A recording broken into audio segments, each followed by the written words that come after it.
Hi guys, welcome to McKola and Howson Uncensored. I am Adam McKola, he's Mr. Stephen Howson, and this is the place where we are absolutely uncensored. You see, you lot that want us to talk about football all the time.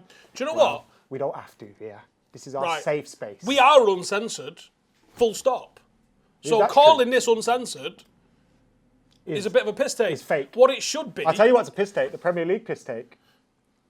Don't be plugging other shows, innit? Are you fucking mad? It might be our best ever show, you know. But, I think Joe was becoming the deck to my aunt that you were supposed to be. No, I was never meant to be that. You were? No, I weren't. You were? No, I weren't. I've got the big forehead. You're shorter than me. Anyway, this should be called unplanned. Unscripted. Unscripted. Yeah. Off reservation. I don't like off reservation. Sounds like we should be at a farm or something. But this is the place. We start off thinking, we're going to chat about the new Champions League. We're going to chat about this. We're going to chat about that. Fans are going to be at the game next week. But then we just never do it. We stick the car in first gear, you put your foot down, and you see where it goes. And that's it. Yeah. And that's all we do. And then we find out where we go. All right. So let's start off with, this is first gear. Bruno is player of the month again. Colour me shocked. I think it's 4 out of 7 or 5 out of 8. 5 out of 8. He's been all right, hasn't he? He hasn't been bad. Is he the most influential signing post-Fergie? Is he more influential than Zlatan was? Yes. Because Zlatan was very influential. And I think you saw Zlatan's influence when Jose lost him. Yes. Innit? So I think, is Zlatan the only one that comes close? Yes. But Bruno is. Yes. Okay, great chat. You've been gym today, ain't you? Yep. Gym's opened. Great chat. Got straight in there. Yeah. Like a car bonnet. That's not the saying. That's not. He was on it like a car bonnet. No, straight in there like a car bonnet. Happy as Sally, as they often say. Happy as Sally. Yeah. What did you do at gym today? Went a bit mad. So it's been bare months since we've been in the gym proper. As you often say. Yeah. So started with deadlifts, got carried away, ended up doing like 120 kilogram. Don't need to be doing that when I've done fuck all for like 6 months. So feeling like a bit of a crackhead at the moment. Got like the shakes and everything. Yeah. Nervous system well and truly shocked. Well, you're cold turkey. Yeah. You're not like a crackhead. If you're a crackhead, you wouldn't be shaking. They look to me like they shake though. Sometimes. I mean, I lived around a lot of them. Great people, but not all there. But yeah, so gym's opened. It's a weird experience. I find myself looking at other gym users going, stop touching stuff. But is it like January at the moment? You know, like in January when? I thought it would be, but no, it wasn't. Nah. See, I went when lockdown 2, in between lockdown 1 and lockdown 2, the little hiatus. I went then, but I only went a few times during then, and it was all right until they locked us up again and they said we couldn't go anymore. It was all right. It was very quiet, really quiet. I'm at a city centre one, of which there's loads of chains of, and I think there's about 7 in Manchester actually. But that one's never usually busy anyway. But yeah, it was pretty steady. But I just find myself like, because you've got to wipe all your equipment down with a baby wipe, to an anti-bac wipe. You got to wear a mask on the way in. I just find myself judging. So you don't have to wear a mask when you're... Not when you're exercising, but when you walk into place. And if you're walking like from one area to another, you got to bang a mask on. It's no biggie. But I find myself proper judging everyone in there. Yeah. I used to go... like, there's a fucking guy going up posing in front of the mirror, touching all the dumbbells. I'm like, mate! So he's not wiping it down. There's always that guy, isn't it? Like, I was in a good routine of going gym before March. And then... What happened in March? You know what happened in March. And then it stopped. But like, in my gym, I don't think you could do it because you go into this, you put your pin in, it's a pure gym, cheap as fuck. You put your pin in, you go in like this capsule and then the front opens. And I just think like, imagine just loads of people breathing in that capsule, going through and through. But yeah, you know what I hate about gym? Do you not hold your breath when you get in there? Like I do. No, we're not the most famous people, but you know what I hate? When you're struggling at the gym and someone comes up to you. You don't have a McKola. Like, fucking hell, lad, yeah. I'm struggling to help. Spot me, quick. Oh, God, yeah. Or they expect you to have Andy Tate just with you. Yeah. Where's Andy Tate? Is he not on the fucking squat rack? I don't know. Fucking hell, have you checked? I did get clocked in the gym in here though, and this has literally never happened because it wasn't the most viewed show. The guy come up to me and goes, "You on YouTube?" Obviously. And I was like, "Yes, mate." And he goes, "Oh yeah, watch that show you do with Brendan." Oh, the MMA one? Yeah, I'm like, "What?" That's it. I love that. I love that when people know you for the least known thing that you do. Do you know what? Billy Connolly's got a story. You know the comedian Billy Connolly, one of my favourite comedians of all time. Absolutely stricken with Parkinson's at the moment. Is he? Oh, he's in tatters, like real shaky with it. He made a bit of a gag about it at the start of his show. He's like, "You see me holding on to the stool here?" He goes, "Fucked if I fucking wasn't." Is he still performing in that? No, he stopped performing now. I think he's actually really poorly with it. But so this was maybe a couple of years ago at a GMX. Honestly, like literally a bucket list thing. Like I really wanted to. Joe, he would probably be one of the best podcast guests you could ever get. But he's got a story he does in one of his specials years and years ago. And he's talking about how a guy comes and goes, he's like, at the time I've been on TV, Royal Variety, all that kind of shit. And he goes, this guy's like, "I know you from somewhere. I know you." He's like, he's got a dinner somewhere at a big posh fancy place where there's a guy that does like toboggan and shit. And he's like, the guy keeps saying to him, "I know you. I do. I know you from somewhere." What accent is that? Is that Chris Eubank? It's just posh. Yeah, bit Chris Eubanky. So there's a guy going, "I know you. Yes, I do. I know you." And he's like, "Right, you fucking know me, Jesus." And then he goes, like, right at the end of the dinner, he goes, "I know where I know you from." And he goes, "Where?" And he goes, "Eton." And he goes, "Eton." And the crowd fucking kills itself, like Billy Connolly at Eton. And he goes, "But they were right." He goes, "I was in a folk band." He goes, "We played Eton one night." And he remembered it. He goes, "He'd been sitting there staring at me all night going, fucking hell, do I know this guy from?" You wouldn't have thought Billy Connolly, Eton. But there you go. Yeah, I didn't know even though he was in a band. I think it was called the Humble Bums or something. Did you not go in a float tank? What is a float tank, Steve? Why have you been in one? Right. I may be described as a slightly aggressive maniac at times. Fair. So in an attempt to be less of a psychopathic maniac, I got some shit that can help you with that. I occasionally go to a flotation tank. I haven't been in a while. And it's really good, you know. So are you Wayne Rooney trying to fix his metatarsal? No. It's nothing like that, you fucking lunatic. Oh. That's an oxygen thing. Oh, okay. So a flotation tank is a massive bath, essentially. The water is the same temperature as your skin, so you don't feel where the water starts and your skin ends. And it's got like 700 pounds of salt in there. What are you saying? Someone else's bathwater. Like it's not rinsed through, you maniac. It's also covered in Epsom salt. So you float in there. So you literally, your brain just disconnects. You don't feel like now I'm conscious that I'm sitting on a chair. Like, you just get to disconnect and you can either have lights on, weird fucking whale music or whatever. I go pitch black. Give me the fucking psychedelic stuff. I've like seen all sorts of mad light shows and stuff previously. Not today. Today it was a bit shit because I kept getting salt in my eye, which fucking well takes you out of the mood. Are your eyes open in there? No, you close your eyes, try and concentrate on your breathing. And I thought I'd just do it just to try and promote a bit of relaxation. Didn't work. Got salt in my eye. So you're in up to your neck? No, you lie on your back. Okay. But because you float, it doesn't really go in your eyes. But because my hair's fucking double long at the moment, it was just like, I kept getting a drip into my eye and it burns. So yeah. Joe, really interesting. Check it out. Sensory deprivation tank or flotation. I think we need like to go and film it for Uncensored. Film Uncensored in a flotation tank. How about that? Would that work? I don't know. I don't think you can go two in a... I don't want to be in anybody else's bathwater. It reminded me of being a kid. My brother used to have to jump in. Remember that? We used to share a bath. Oh, yeah, he'll have your bathwater after.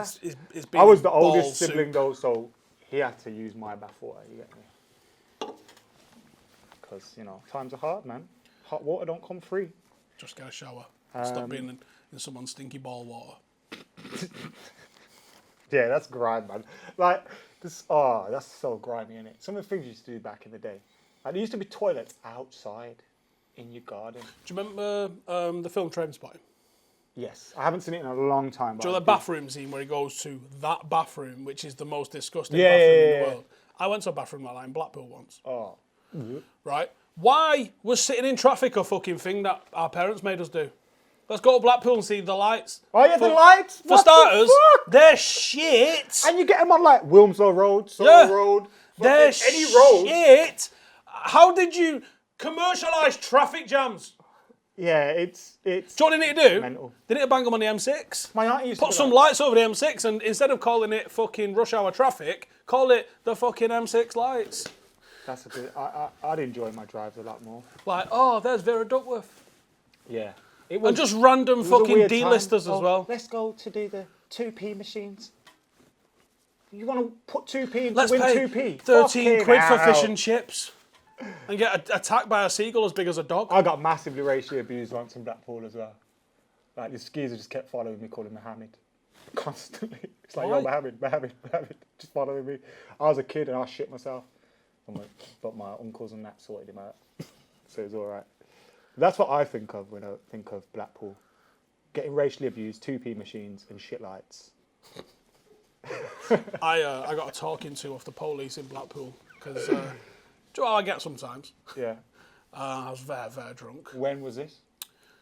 2005. Oh, shoot. Pre-YouTube. 2005. FC United were playing Blackpool in what they termed as a Euro away. So everyone stayed over in Blackpool. It's away, there's a beach. Euro away. Get your jabs.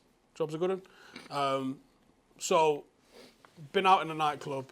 I mean, it was good because like the players and that are in there, and obviously they're non-league players, so they're not in a fucking different part of the club. There's something that will get so taken out of context that I'm not saying it. But I got that drunk anyway, and I was probably being leery because it's happened. Occasionally. It's happened, and copper texts me outside. Or I'm walking outside. Copper fucking pushes me up against the fucking shutter. I'm like, yeah, mate, don't fucking push me. Like, and he's like, you need to go home, you're drunk. I was like, I know I'm drunk, and I am going home.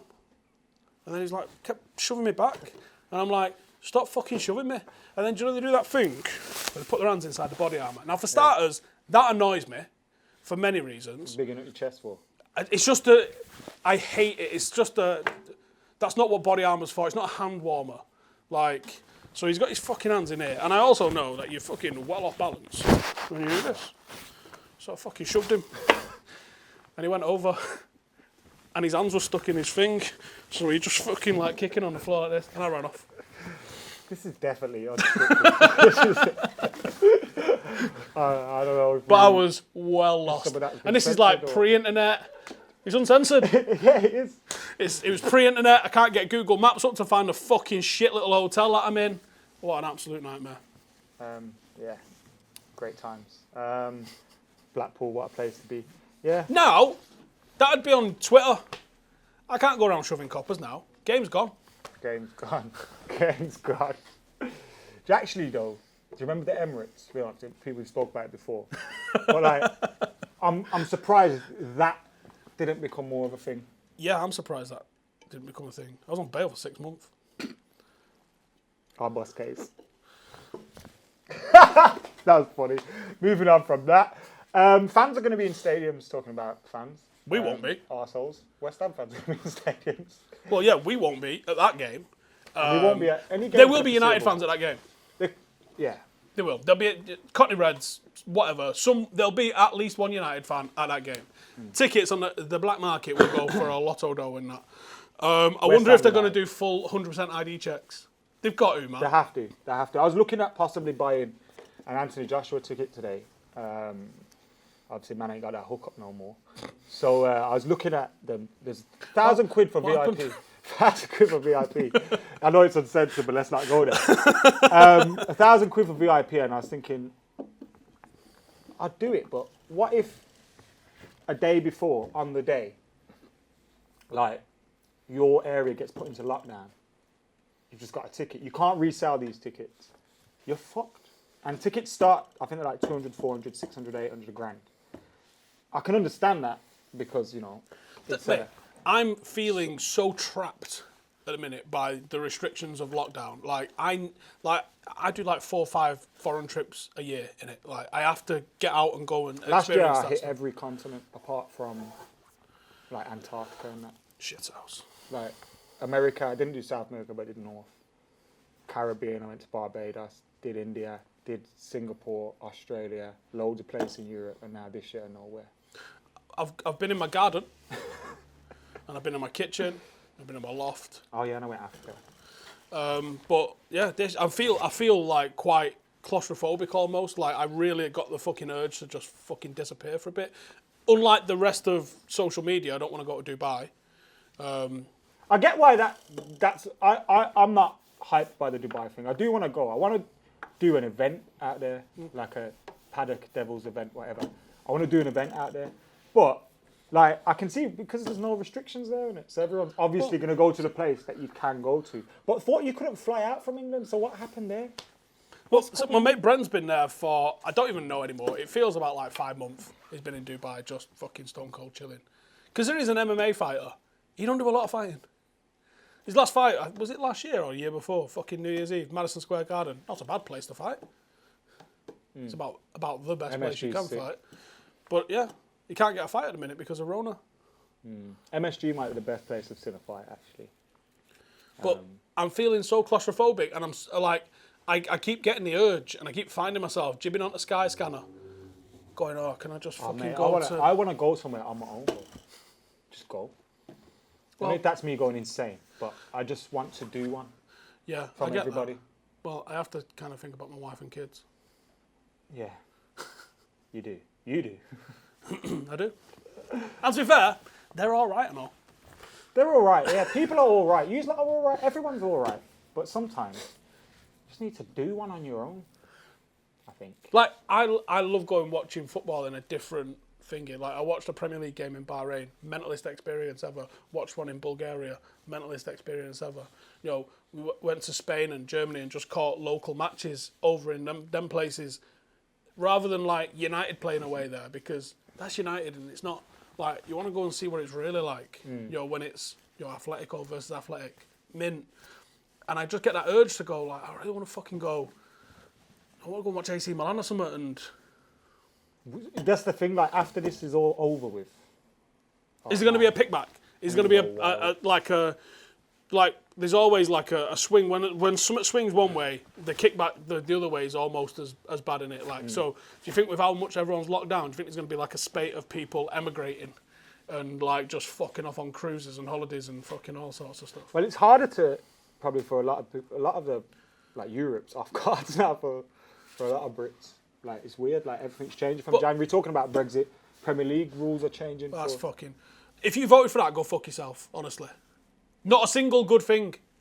Not one. Not one fucking good thing has come out of this. And if you're one of the shit towns that mostly voted for this, Sunderland, I'm looking at you. Dover, I'm looking at you. Then you've absolutely fucked yourself in the arse, you stupid fucks. Obviously, my family's from Belfast. I used to go there most summers. I go there less now because, like, my nan's passed away.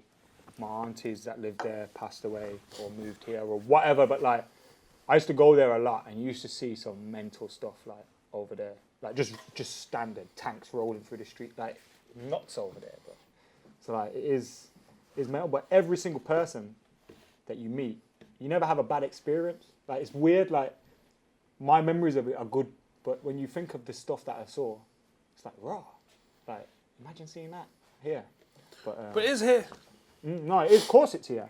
But, you know, you just see. And it's the sort of thing that people thought, that can't happen on your own shows. But yeah, the more I've educated, because it's a conflict I didn't really know a lot about, and it was meant to have been my first posting. As I was leaving basic training, I got told I'm being posted to Ireland straight away. And I was like, okay. Because, 2003, not really a lot popping off, and Good Friday Agreement had already happened, pretty much just chilling. But there was a lad whose best mate had been posted there, and they fucking wanted to, I don't know, play Big Spoon and Little Spoon or something. And he asked me if I wanted to swap, and I was like, okay. So I swapped, and I ended up going to North Yorkshire instead. It's a bit of a turn up. Is what it is. But, I didn't know much about the conflict, and obviously in the army you only get one side of the conflict, which is everyone's I grew up with the other side, so because I'm so, like, obviously multicultural, like, I've grown up, like, with Catholics going to church, with, like, Muslim family, with fucking Sikh friends, Hindu, like, just just everything. I go to temple, I go to mosque, go to church. I just go everywhere. Like I don't care. If you're my friend, we're gonna go to them places, isn't it? So, and like I grew up seeing how like Irish people were treated here. I remember a couple instances like me and my nan and my family in a car going to, like we drove down to London really late with my dad, and we were driving round Buckingham Palace and that. This is when you could drive up really close to it and that. And I remember the police coming up to my nan, like to the car to talk to us. And my nan was scared to speak and that, like, I ain't speaking, like, my accent's, like, he's like gonna fuck us over, do you know what I mean? Good afternoon, officer! Yeah, like, just shit like that, and like, just the way people were treated, stories of the no blacks, no dogs, no Irish kind of thing, like, yo, it wasn't that long ago, do you know what I mean? No, it was the 60s, that. It wasn't that long ago at all. I seen a t-shirt you got, the more blacks, more Irish, more dogs. I love that. Yeah, sick. Thin Lizzy started that. He was a black Irish fellow, wasn't he? Was it? In Thin Lizzy. Was it? Yeah. Yeah. So yeah, I got taught that after I wore it, but yeah, like some mad shit, man. Some mad shit, isn't it? I thought it was very close to going. British's fault. I thought it was. What's he saying about? Philip Paris Linnott is the geezer's name. I thought it had the potential to go west like that at the start of COVID. It didn't. Everyone kept a lid on it, but it felt, didn't it, for a week maybe or so, like doing all the toilet roll ran out. That was what? How weird was that? I don't know how we got from there to that, but yeah, it was a weird time, wasn't it? Like, didn't feel that real. feels like ages ago, and you can kind of maybe feel that could be coming again. Is it a Michael Bay film that's just coming out?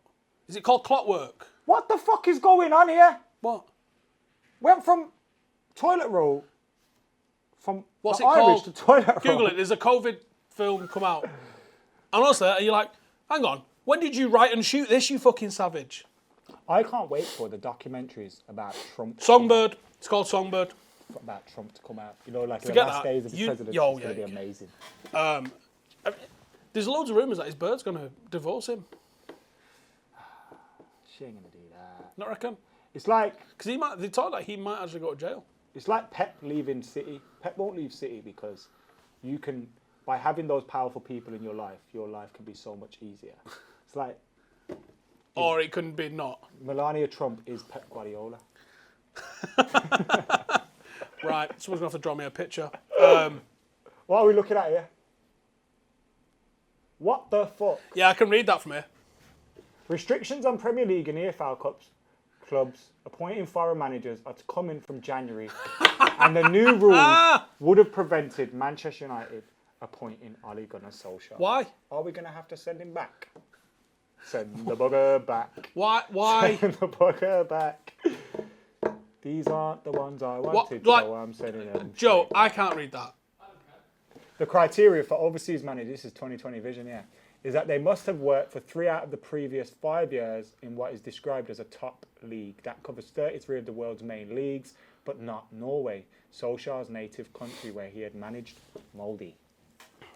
3 out of the previous 5. How long did Pep have off? Did Pep have 3 years off? Was it only a year? I think he had a sabbatical when Jose rattled fuck out of him. Remember that? Yeah, but the thing is, right, so I can't think off the top of my head anyone now, but like Ranieri, didn't he have 3 years out? So you're telling me after 3, like what's Big Sam? Big Sam must be coming up to 3 years. Ranieri was working in Italy, bro, before he went to Leicester. But there's been managers that have been out of the game for a few years. Like, look at Paddy Evra, right? All right, he's living in London for one thing at the moment, but he's technically foreign, even though I'm sure he must qualify. He must have qualified on residency, He must be naturalised now. But then again, he's left for a period to Italy and France. So. But do you not keep it? That's it. Just keep it. Keep your passport. Got a passport. Go fuck Got yourself. an address there, so... But like, what if you're doing your education? It's weird, like... Fuck you! Fuck Brexit! Fuck the government! I don't think fuck the Tories! What the fuck, man? I don't think this is we would have fucking been able to sign bullshit. Ronaldo as well, innit? Nah. No Ronaldo, no Anderson. Because you've got to have played a certain percentage of international fixtures, right? This is fucking bullshit, mate. This is absolute bullshit. Brexit really did mean Pissing Brexit. in our own faces. Some people like that kind of thing. Right, yeah, but I don't. This is probably the worst episode we've ever done. Good though. Good though. Honestly, like if you voted for Brexit, you need to literally go fuck yourself. You need to have a look in the mirror and think, how racist am I? But you know what the thing is, yeah? Give me one you know good what the thing thing is, about yeah? Brexit. One. I think there are good reasons to leave the EU. Name one. But wait, hear me out. But we didn't do it in the right... We did it based on lies, you get me? Yeah. So we didn't do it on truth. And for that reason, and for the people that are putting it through, they don't care about all the other little things. They just want to make peas.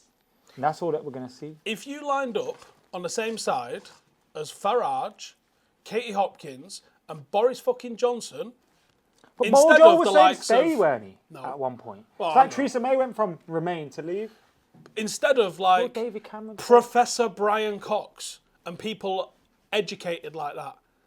If you're thinking that Katie Hopkins making a lot of sense, but the professor, not so much, you're a fucking idiot. Anyone that refers to people as cockroaches, yeah.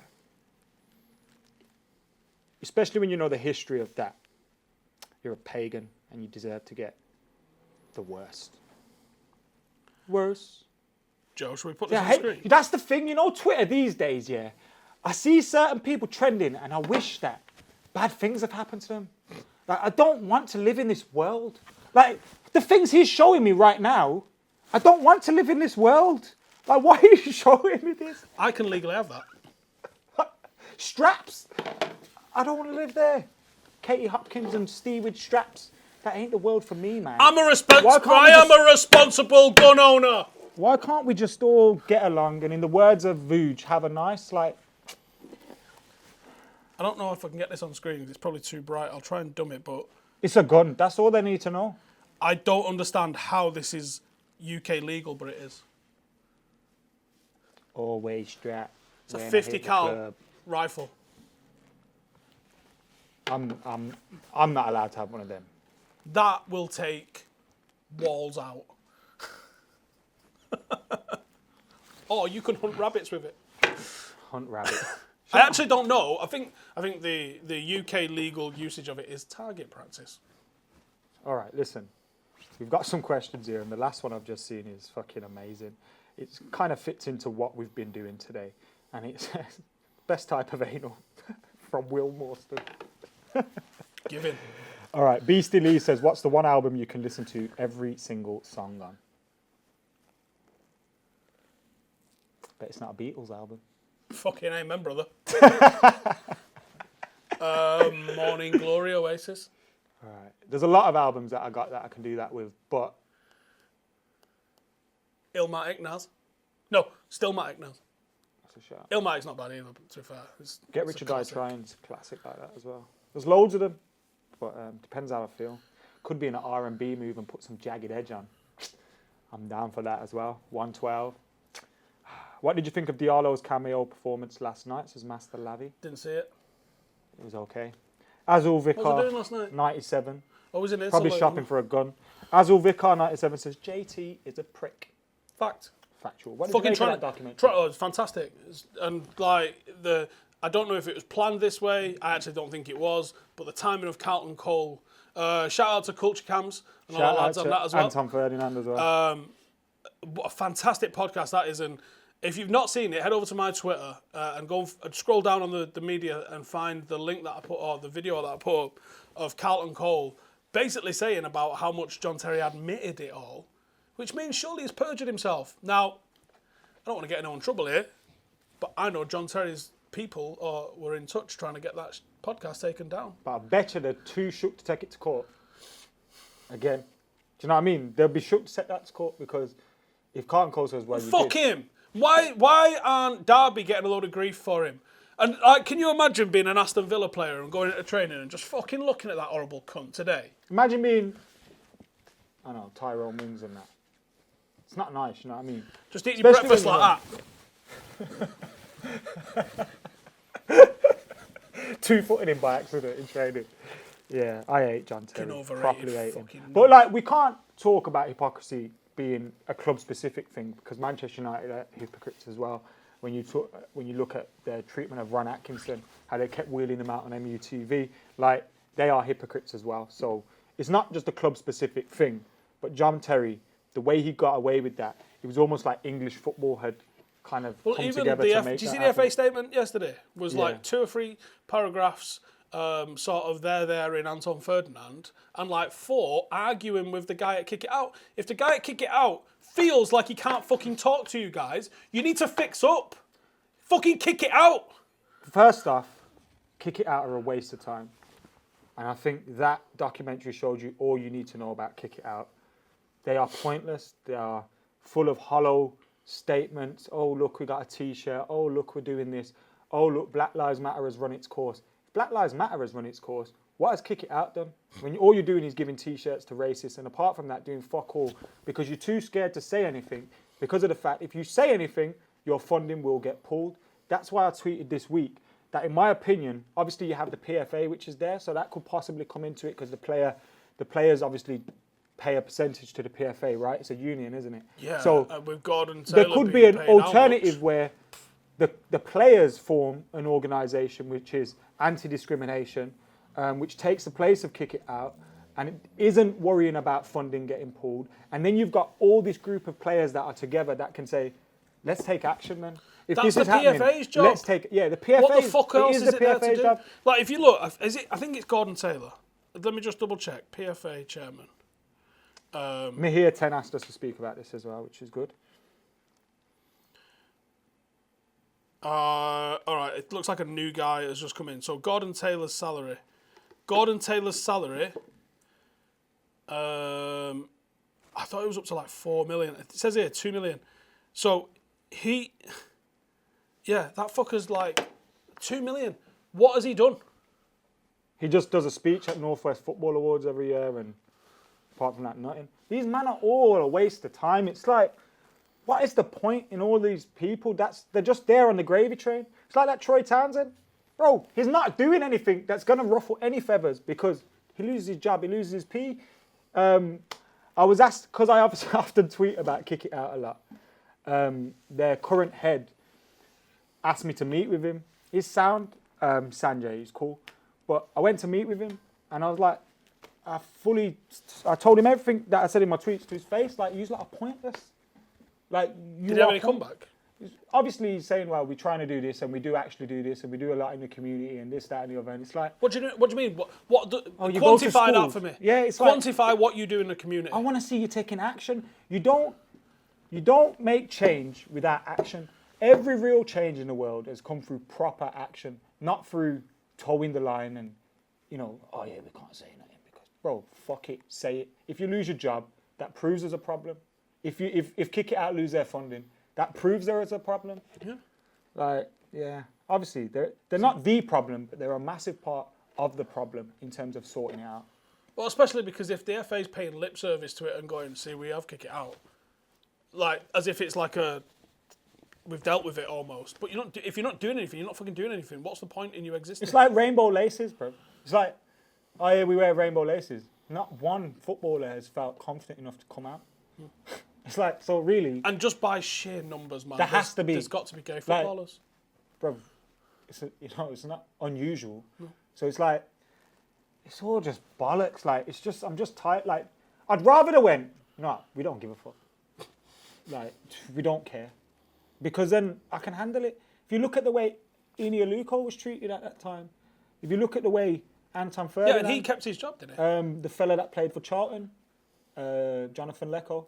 Sorry if I've got his first name wrong. But it's like, they're all just thrown under the bus, made to feel like the victim. Made to feel like the criminal, when in fact they're the victim.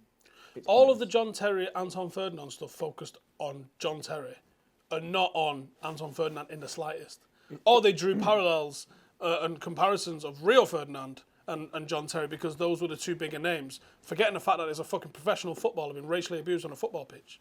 And if you look at the way Chelsea treated that fan who said stuff to Raheem Sterling compared to the way they treat John Terry, who said stuff to Anton Ferdinand, and there was more evidence for John Terry's than there was for that fans, because you could still possibly, obviously Raheem Sterling's word, you'll take his word for it, he's not going to lie about that, but there was still a doubt because you couldn't really see what he was saying.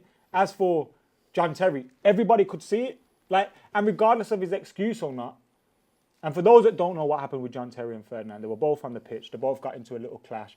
QPR were beating Chelsea. I think 2 players had been sent off for Chelsea already. And John Terry had clashed with Anton Ferdinand and then said some racist shit, which you can easily search up.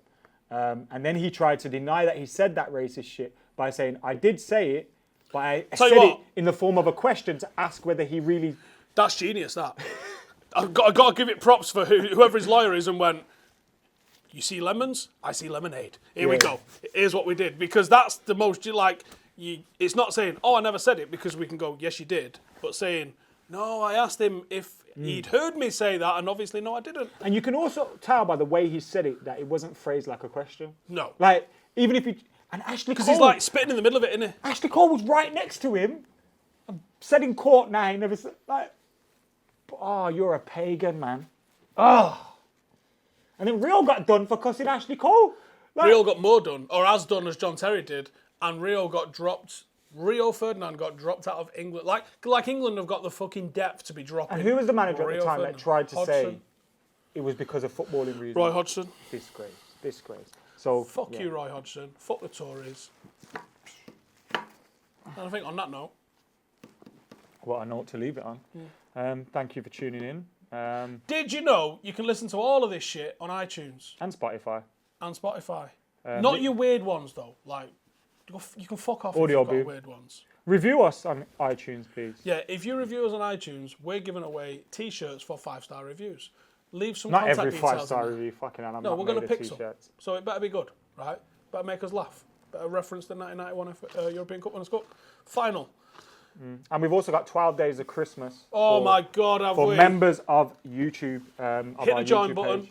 Hit the join button. Become a member. Get some outrageous So what we've got shit. is an Andy Cole signed book, which is pretty good. The new book as well, so you probably haven't got it. We've got FIFA on any console that you want it on. Football Manager 21. Tate will come to your house and give you a bath. Tate Oh, you do we back. put that? Do we not put that in? We That could might probably- be. We'll we see. could We'll see. Depends where you live. Depends where you live. So Tate you If you're in back. Ancoats, you're in. We've got a couple of T-shirts to give away. We've got a PS5 to give away as well.